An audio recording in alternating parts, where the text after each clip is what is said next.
In Game of Thrones, even after his untimely demise at the Tower of Joy, Sir Arthur of House Dayne is revered far and wide as the greatest knight of his time. In fact, with the death of Arthur Dayne, it seemed like the end of an era. Characters often reflect on Arthur in the books and how things were when he was still alive. But I'm not here to go on a tangent about how great Arthur Dayne was. The death of Arthur was arguably one of the most pivotal deaths in A Song of Ice and Fire. The Tower of Joy determined the fates of a lot of people: Ned Stark, Howland Reed, Arthur, and probably most importantly, Jon Snow, because the winner of this fight to the death would be the one to get their hands on Rhaegar's last living son. Though I suppose you could argue that he isn't, since young Griff is still a thing in the books, but some people actually speculate that he isn't exactly who he claims to be. But the legitimacy of young Griff is not what we're here to talk about today. By all accounts, what we know of Arthur Dayne from testaments of other characters, in a one-on-one duel, he should have beaten Ned. And he would have, but as we know in the show version of Thrones, the only reason Ned won this fight is because Howland Reed stabbed Arthur Dayne in the back. But what if he didn't? What if on that day, oh so long ago, finer steel prevailed and Sir Arthur Dayne actually won at the Tower of Joy? Before we get into that, don't forget to leave a like on the video if you enjoy what I have to say, and hit that subscribe button to join my Imperial Court if you feel so compelled. Without further ado, let's get into the video. First, I feel like I should say that during the Tower of Joy, there were more people than just Arthur Dayne fighting Ned and his friends. In the show, there was also Gerald Hightower, the Lord Commander of the Kingsguard, who was here. In the books, it was Gerald Hightower and also a guy named Oswell Went. For the sake of this what if, regardless of either continuity, since this if is really centered around Arthur surviving and winning, we're going to say he's the only one that survives this fight as well. He's going to be the last man standing, no other members of the Kingsguard. But with that being said, how does Arthur win this fight? Well, given what we know, I don't think we need a big change to make this happen. After all, Arthur practically did win the fight, as we saw on the show. He beat Ned, but he couldn't finish the job because Howland Reed had his stealth stat maxed out. We saw in the fight that the reason he was able to do this is because he got cut instead of killed in the beginning of the fight. So he just lied low until the time was opportune. So the simplest and most likely change that would make all of this possible is that Howland Reed just straight up dies in the confrontation instead of getting a little cut on the chest. This means that when Ned has his one-on-one with Arthur and he loses his sword, no one's going to come up from behind and save him. So Arthur Dayne plunges his sword Dawn through Ned's heart, and the Lord of Winter dies. This is pretty massive because with the death of Ned, he never gets to see his sister Lyanna. He never finds out about Jon, or Aegon, since he won't be taken in as a Stark bastard and given a new name. Lyanna will still die in this timeline as well, the only difference here being that Ned will be going to the grave with her. That being said, since Eddard and Lyanna are now dead, this means the ownership of baby Jon ends up changing. Arthur Dayne is really the only one capable of taking him in at this point, and he'd kind of be obligated to as well. We know from the show that Rhaegar didn't just kidnap Lyanna, they were in love, and Rhaegar annulled his marriage to Elia so he could marry her. Then the rebellion kicked off, and she was at the Tower of Joy with his Kingsguard surrounding her. Arthur most likely knew what the deal was with the two of them, so with Aerys dead, Rhaegar dead, and seemingly all of Rhaegar's children, Jon is effectively the rightful king and heir to the Seven Kingdoms, and as a Kingsguard, it is his duty to look after him. So the question now becomes, what does Arthur do now that he has Jon in custody? Or Aegon, we're going to try to call him Aegon throughout the what if, since that's going to be his actual name this time. Well, the most obvious answer is that he goes into hiding. He doesn't exactly have an army to raise after the Targaryens have been deposed. Not to mention, once news reaches Robert that Lyanna and Ned are both dead, he's most likely going to go into a rage. Lyanna, by his own accounts, was the love of his life, and Robert loved Ned more than his own biological brothers. So to know that they both met their end at the Tower of Joy would definitely send him into a fury, and he'd be hunting for Arthur. Mainly him, since he won't know that Aegon exists for the time being. Now, I could see a few paths here, to be honest, when it comes to what Arthur does. Him going into hiding is non-negotiable at this point, but where does he go? Does he stay in Westeros? Go to Essos? Does he take Aegon with him? For starters, I could see Arthur Dayne asking his family for help first and foremost after the Tower of Joy, since Starfall and the Daynes are based in Dorne. Maybe he goes there to get some coin and maybe make a plan while he's at it. Something interesting to think about when it comes to Arthur's family is his sister, Ashara. In the books, she's dead, and there are varying reasons given as to why she took her own life. Some say she took her own life because Ned killed her brother. Others say it was because a Stark, who some theorize to be Ned, dishonored her, and as a result she had a stillbirth, which also might have led to her taking her own life. With Arthur surviving in this timeline, perhaps we could say Ashara will survive too. Maybe we can also say that if she did have that stillbirth in this timeline, or you know what, even if she didn't because that pregnancy was just a rumor, maybe Arthur just comes up with a really weird plan. Perhaps he decides to pull a reverse Ned Stark and have baby Aegon grow up as a bastard of House Dayne and hide him in plain sight. Maybe have him be his sister's bastard specifically. At this point, if he hasn't been already, Robert would be hunting for him high and low. And if he happens to get caught, maybe Arthur doesn't want the king's heir to be in danger. So like Ned, he hides the boy in plain sight. If this ends up happening, then instead of growing up wondering who his mother is, Aegon can grow up wondering who his father is. I think this has the makings of an interesting timeline to follow, but despite me throwing that out there, what I really see happening is Arthur Dayne just up and leaving Westeros with the baby altogether. I don't see him abandoning his duties to his family, especially when he finds out that Viserys and Daenerys have left Westeros as well. Arthur's mission would be a couple things at this point, I imagine. One, to look after Aegon and fulfill his duty as a Kingsguard and make sure he grows up safe. Two would most likely be to meet up with Willem Darry and the guys who saved Daenerys and Viserys and reunite the Targaryen family. Aegon, Dany, and Viserys would effectively be the last remains of House Targaryen at this point, if we don't include Maester Aemon. And as he himself once said, "A Targaryen alone in the world. It's a terrible thing." So reuniting the heads of the dragon would be top priority. Even more so now that Robert would be on the warpath. The death of his love, who didn't actually love him, and his brother in arms, would likely create a much more violent Robert than what we got in the canon timeline, and he would be much more persistent when it comes to taking out the Targaryens now. So that's going to be an issue. But we'll say that Arthur does end up making it to Essos and somehow finds his friends along with Aegon's aunt and uncle Viserys and Daenerys. Now, this would be a very interesting dynamic to say the least, and this would really change the timeline the Targaryens had while they were in Essos. For starters, Viserys isn't the only male Targaryen anymore. Since Aegon is around, the son of Rhaegar, he'll be the one expected to be king, not him. And if Arthur Dayne makes it to Essos safely and doesn't encounter any illness or unfortunate accident during his time there, it's also likely that with a stable figure of security in their lives, the Targaryen children don't have such a rough life in Essos. For a long time, Viserys and Dany actually had to live on the streets in canon. With enough that their protector, Willem Darry, they were robbed of what money they had left and were forced to fend for themselves. In order to survive at one point, Viserys had to sell his mother's crown, and that pretty much broke him. So assuming Arthur lives a reasonable time and provides some kind of security for them in addition to their other protectors, then they won't have to live on the streets. Viserys won't have to sell his mother's crown either.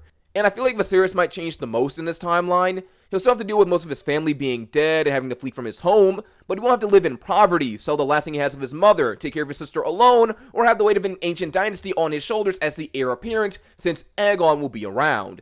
You can still say that Viserys may be a bit arrogant, but he may not be as bad as he was in the canon timeline, especially with Arthur around to give him guidance. So this could set the foundation for a somewhat happier family, or at least one that's more stable. Dany will have someone else her age to grow up with the son of Viserys, and with Arthur around the Targaryens, mainly Aegon, could be properly trained to take leadership one day.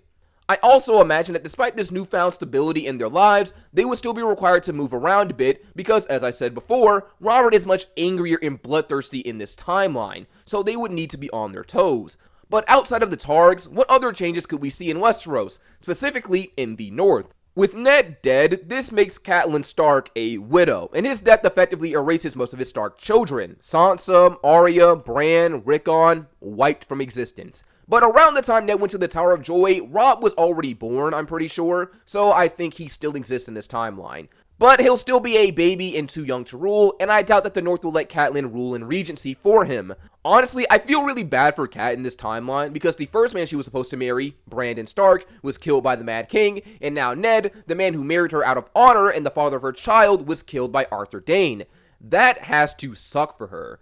Something that I see happening in this timeline with the death of his brother is that Benjen Stark never joins the Night's Watch. With him effectively being one of the last Starks, he most likely becomes Lord of Winterfell, at least until Robb comes of age. Something else that I could see happening is that to continue the tradition of honor, and so that Cat isn't a widow in the North, especially since she's really young around this time, Benjen could marry Catelyn like Ned did and his brother Brandon was intending to do.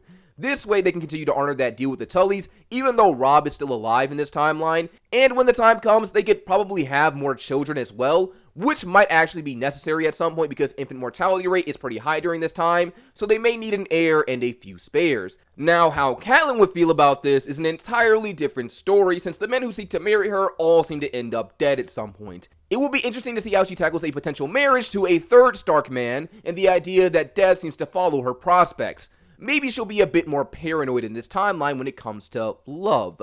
So with that being said, we could be looking at fewer or different Starks altogether by the time the main series starts. Some other questions that I could see people asking as a result of Ned dying is, what happens with the Greyjoy Rebellion? If you guys don't know, when Robert Baratheon took the Iron Throne, Balon Greyjoy pretty much thought that this was the perfect time for him to rebel, since Robert's reign was new and probably not that strong. He thought wrong, and with the help of his best friend, Robert crushed the Greyjoy Rebellion. But now, Ned is dead. But even with that being said, I still think the Greyjoys would lose this rebellion, and maybe the punishments dealt to them would be much more severe in this timeline since we're dealing with a much angrier Robert now. Maybe he wants to kill Balon or something. But if Jon Arryn is still around, I could see him talking Robert off that ledge, and we still get the same deal we got before, where the Iron Islands are defeated and Theon is sent to Foster at Winterfell as a ward and hostage.